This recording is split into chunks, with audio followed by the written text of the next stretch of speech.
Welcome to man robo. ప్రముఖ రచయిత కొమ్మనాపల్లి గణపతిరావు గారితో ప్రముఖ రచయిత విజయార్కే గారి ముఖాముఖి రెండవ చివరి భాగం. తర్వాత ఏ రోజు పేరు పెట్టి లక్ష్మి అని పిలవలేదు. ఆ 3 సంవత్సరాలు అమ్మ అని పిలిచేవాడిని.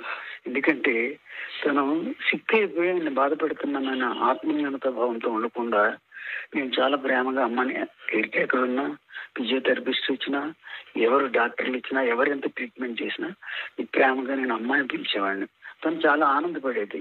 ఏంటంటే అనారోగ్యం నుంచి ఎంత డబ్బు ఖర్చు పెట్టినా నార్మల్ స్టేజ్ తీసుకురాలేకపోయినా కనీసం తను బ్రతికినంతకాలం నన్ను, అంటే తనకున్న 2 కొడుకులతో పాటు నన్ను పెద్ద కొడుకుగా ట్రీట్ చేయాలనే ఫీలింగ్ తో ఎప్పుడూ అమ్మాయి పిలిచేవాడిని. తన కళ్ళ నుంచి ఆ కళ్ళు చెన్నగిలినప్పుడు చూసి ఆనందపడిపోయేవాడిని. ఆ తర్వాత అన్నిటికంటే ఎక్కువగా నా బాల్యంలో నాకు చేసిన చూపించిన ప్రేమకి, చేసిన సేవకి ప్రతిఫలంగా ఈ రోజు భగవంతుడు తనకు సేవ చేసే అదృష్టం నాకు దక్కించాడనే ఫీలింగ్ కూడా నాకు బలంగానే ఉందని చెప్పగలనండి. మన్నించు మిత్రమా, మీ జీవితంలో విషాదాన్ని మరోసారి గుర్తు చేసినందుకు. కానీ పాఠకులకు మీ జీవితంలో విషాదాలు, చాలా మందికి ఒక రచయిత అనగానే ఆనందకర క్షణాలు, లగ్జరీ లైఫ్ కనిపిస్తాయి. కానీ ఆ జీవితం వెనుకున్న క్రీడ, ఆ విషాదం మీ అక్షరాలు, మీ స్వరంలో తొలికిసలాడుతుంది. మరొకసారి మిమ్మల్ని ఇబ్బంది పెట్టినందుకు, బాధ పెట్టినందుకు మన్నించండి. ఒక్కసారి గుర్తు చేసినప్పుడు కాస్త గుండె కలుక్కుమన్నా, బట్ ఒక మంచి అనుభూతులు కూడా ఉన్నాయి కదా, మంచి జ్ఞాపకాలు ఉన్నాయి. వాళ్ళు ఉన్నంతకాలం ఆ జ్ఞాపకాలని, ఆ మెమరీస్ మనం గుర్తు పెట్టుకోలేకపోయినా, ఇప్పుడు నేను లేకపోయినా నేను మిగిల్చిన జ్ఞాపకాలతో కలిసి బ్రతికి నన్ను మావయ్య అని పిలిచేది. ఓకే, అనుకోవాలి కాబట్టి ఆ జ్ఞాపకాలతో బ్రతికి మావయ్య, నేను లేకపోయినా నా జ్ఞాపకాలు ఉన్నాయి కదా అని చెప్పి అప్పుడప్పుడు కళ్ళలోకి వచ్చి పలకరించి మరీ వెళ్తుంటది. బహుశా తను కూడా మీలాగే అక్కడ ఆ వినాయకుడితో మాట్లాడుతుండవచ్చు. తను జాగ్రత్త సుమా, మా మామయ్య జాగ్రత్త సుమా అని చెప్తూ ఉంటుందేమని అనిపిస్తుంది. తప్పకుండా డెఫినెట్ గా తను ఎంత ప్రేమించేదంటే, నేను ఈరోజు విచిత్రంగా చెప్పాలి, నేను ఏ షర్ట్ కొనుక్కోవాలన్నా, ఏ ప్యాంట్ కొనుక్కోవాలన్నా ఆ నెంబర్లు కూడా తెలిసేది కాదు. హాస్పిటల్లో తను చనిపోయే ముందు నేను ఒక మాట ఉన్నా, ఎందుకు ఇంత నన్ను డిపెండెంట్ గా మార్చావు, కాఫీ చేసుకోలేను, టీ చేసుకోలేను, ఏం చేయాలని ప్రయత్నించినా నేనున్నానుగా, నీకు ఎందుకు అంటూ నన్ను పక్కకు నెట్టేసేదానివి. ఈరోజు షాప్కి వెళ్ళి బట్టలు కొనాలన్నా నువ్వు కొన్న చొక్కాలని వాటిని చూసి ఆ నెంబర్లు చూసి అడిగే పరిస్థితి. ఇది తల్లి మాత్రమే చేయగలదండి. ఇలా అంతే, భార్య చేస్తుందని నేను అనుకోను. ఉన్నా అలాంటి భర్తలు గొప్ప అదృష్టవంతులుగా చెప్పగలను అంతే. కంటతడి పెట్టే నేపథ్యం అండి జీవితంలో. కొమ్మనాపల్లి గణపతిరావు గారు అంటే 2 తరాల పాఠకులకు గుర్తుండే రచయిత. ఎన్నో భావోద్వేగాలను సృష్టించారు, ఎన్నో కన్నీళ్లను సృష్టించారు, ఎన్నో అద్భుతాలను పలికించారు. బట్ మీ జీవితంలో ఉండే ఈ విషాద రసం మాత్రం ఎవరు పూడ్చలేంది, భర్తీ చేయలేంది. మళ్ళీ లక్ష్మి గారే మీ మనసులో, మీ అక్షరాల్లో ఉండే ఉంటేనే నా ప్రగాఢమైన నమ్మకం. తప్పకుండా అండి. లక్ష్మి చనిపోయే ముందు కూడా మళ్ళీ మీరు రాయాలని ఒక మాట తీసుకుంది. ఎందుకు ఆ మాట ఉందో నాకు అర్థం కాదు. ఎందుకంటే డాక్టర్లతో చెప్పేది, నా కోసం తన కెరీర్ కూడా వదిలిపెట్టేసారు. నేను గొప్ప రచయితను అవునా కదా పక్కన పెడితే, నా కోసం తన కెరీర్ ని వదిలిపెట్టేశారండి అంటూ బాధపడేది. బట్ తను 1 వీక్ 10 days లో చనిపోతానన్న విషయం తెలిసేమో మరి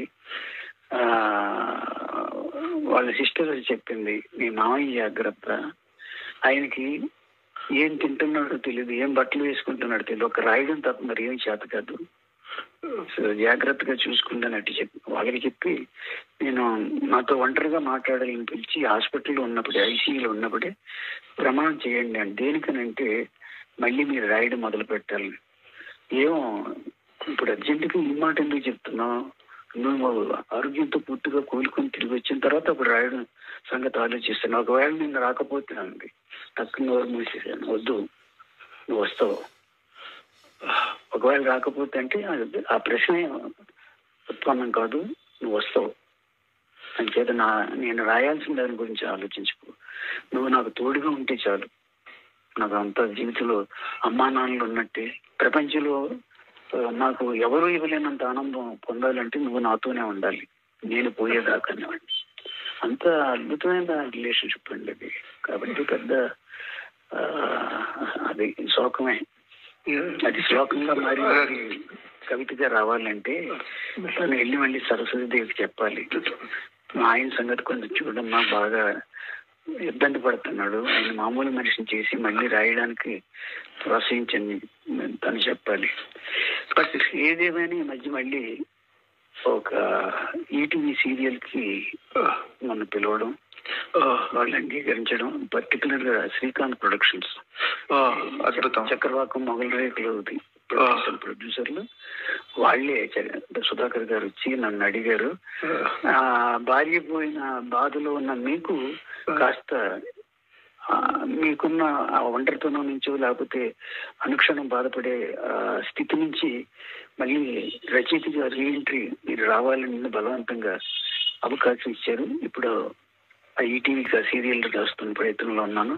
అంతా సజీవంగానే సాగుతుంది. మళ్ళీ మీ అక్షరాల్లోకి లక్ష్మి గారు పరకాయ ప్రవేశం చేస్తారేమో, ఎందుకంటే మీ శోకం శ్లోకం అవుతుంది, ఆ వాగ్దేవిని చేరుతుంది, ఆ వాగ్దేవి పార్వతితో చెప్తుంది, ఆ పార్వతి తనేది వింటారు. లక్ష్మీదేవి మళ్ళీ మీ అక్షరాల్లో ఊపిరి పోసుకుంటుందని ప్రగాఢంగా నమ్ముతున్నాం అండి.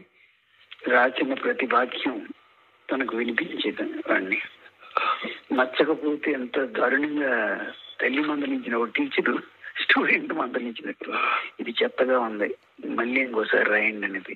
నీకేం తెలుసు నన్ను దబాయిస్తున్నాను అంటుంటే, బయట కాబట్టి నిర్మోహమాటంగా చెప్తా, బయట వాళ్ళు చెప్తారా బాగుందండి చాలా బాగుందండి అంటారు, అని చెప్పి బాగుందని అందరూ అనాలంటే ముందు నేను ఇంప్రెస్ అవ్వాలన్నది. అది కూడా నాకు ఒక రకంగా లేని తను లేకపోవడం అనేది ఒక బాధాకరమైన ఇబ్బందికరమైన పరిస్థితి. రెండు తరాలను ప్రభావితం చేసిన మీరు ఇప్పుడు పాఠకులకు ఏమైనా చెప్పాలంటే చెప్పండి. ఎందుకంటే వినాయక చవితి సందర్భంగా నేను చెప్పేది ఒకటి, మామూలుగా నేను పండిత వంశం నుంచి వచ్చినవాడిని కాదు, పెద్దగా అసాధారణంగా సాహిత్యాన్ని చదువుకున్నవాడిని కాదు, కానీ అలవోగ్గా అంటే నేను కొద్దో గొప్ప చదివిన పుస్తకాల నుంచి వాటి నుంచి వచ్చిన ఆలోచన, అమ్మ లేనితనం, ఒంటరితనం, ప్రపంచం అంతా బాగున్నారు నేను తప్పని ఆత్మన్యూనత భావాల వంటి పుట్టుకొచ్చిన సాహిత్యం నాది. అందుకే ఆ ఎమోషన్స్ లో నాకంటూ గుర్తింపు ఉండాలి. నేను ఎవరికి పుట్టానో ఎందుకు పుట్టానో నాకు తెలియకపోయినా పుట్టినందుకు నేనేం చేస్తున్నానో ఏం చెయ్యాలో నాకు నేను నిర్ణయించుకొని, నాకు తెలిసింది ఏమిటంటే చిన్నప్పుడు లేని అమ్మ కోసం మా అక్కయ్య రాయించిన ఉత్తరాలు అవే నాకు ప్రేరణ. అమ్మకి రాయించేది, అమ్మ చదువుతుంది గూట్లో పెడితేని, ఆ పద్ధతిలో తెల్లవారేసరికి తీసేసేది ఆ ఉత్తరాలని. ఇది 10వ ఏట, నా 10వ ఏట. ఆ ఉత్తరాలను పక్క తీసేసేది. రాత్రి అమ్మ తీసుకెళ్ళింది. ఇప్పుడు అందరూ నేను ప్రేమగా చూస్తారు. ఏమిటో ఒక బ్రాండ్ క్రియేట్ చేసేది. ఆ బ్రాంచ్లోనే తెగ ఉత్తరాలు రాసేవాడిని. ఆ ఉత్తరాలు చదివినప్పుడే వచ్చిరాని అక్షరాలతో కూడా చాలా ఎమోషనల్ గా సెంటిమెంటల్ గా బాగా రాస్తుందని అభినందించేది. అమ్మ ఏడు చేస్తుంటారు నీ ఉత్తరాలు చదివి, అంత బాగా రాస్తున్నా అన్నది. ఆ ప్రేరణ మా అక్క తొలి గురువుగా, మా అమ్మ తాలూకా రూపాన్ని ఎలా ఉంటుందో కూడా నాకు తెలియదు, ఒక ఫోటో కూడా లేదు. ఆమెను ఊహించుకుంటూ నావల్స్ లో అమ్మ పాత్రలు సృష్టించాను. అమ్మ పాత్రలకి పసిపిల్ల నాని అనే పాత్రల్ని ఎన్ని నవల్స్ లో సృష్టించానో, ఎంత అద్భుతంగా ఆ పాత్రను మలిచానో పాఠకులు చాలా సార్లు అభినందించడం జరిగింది. బికాస్ లేని దాని విలువ చాలా ఎక్కువ కాబట్టి పోగొట్టుకున్న బాల్యాన్ని, దూరం అయిపోయిన అమ్మని గుర్తు చేసుకుంటూ ఆ సన్నివేశాలు మాత్రం నావల్స్ లో చాలా బాగా రాశానని నేను నమ్ముతున్నాను. థ్యాంక్ యూ అండి. మ్యాన్రో అడగగానే మీ అంతరంగాన్ని ఆవిష్కరించారు. కొద్దిగా బాధగా ఉన్న పాఠకులకు ఒక వ్యక్తిత్వ, మీ జీవితంలో ప్రతి అనుభవం ఒక వ్యక్తిత్వ వికాస పాఠమే. ఈ ఒక్క చిన్న పాయింట్ ఎవరికైనా ఉపయోగపడితే అది నేను గర్వంగానే ఫీల్ అవుతాను. ఎందుకంటే నాది గొప్ప జీవితం కాదు. ఇప్పుడు వ్యాసుడు చెప్తే గణపతి రాశాడట మహాభారతం అంటారు, బట్ నాకెవరూ చెప్పలేదు. నా భార్య చెప్పేది, నేను రాసేవాడిని. సో అన్ని రూపాల్లో కూడా నా భార్య నా జీవితం, నా ప్రపంచం ఉంది. సో అన్ని రకాలుగా తను సహాయపడింది.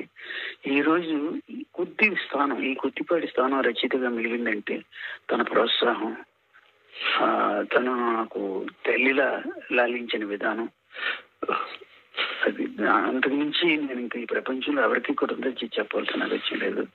బట్ నన్ను ఈ స్థాయికి ఎదగడానికి కారణం తనైతే, ఎదిగావు నిరూపించడానికి మన పాఠకులు కారణమయ్యారండి. పాఠకులు కానీ, నా సినిమా ప్రేక్షకులు కానీ, నా సీరియల్స్ చూసిన వాళ్ళు కానీ, శ్రోతలు, పాఠకులు, ప్రేక్షకులు అందరూ కూడా నాకు ఈ స్థానాన్ని ఇచ్చారని వాళ్ళకి నేను జీవితకాలం రుణపడి ఉంటానని చెప్తున్నానండి మీ మ్యాన్ రోబో ద్వారా. థ్యాంక్ యూ అండి. Thank you so much. Right sir, thank you.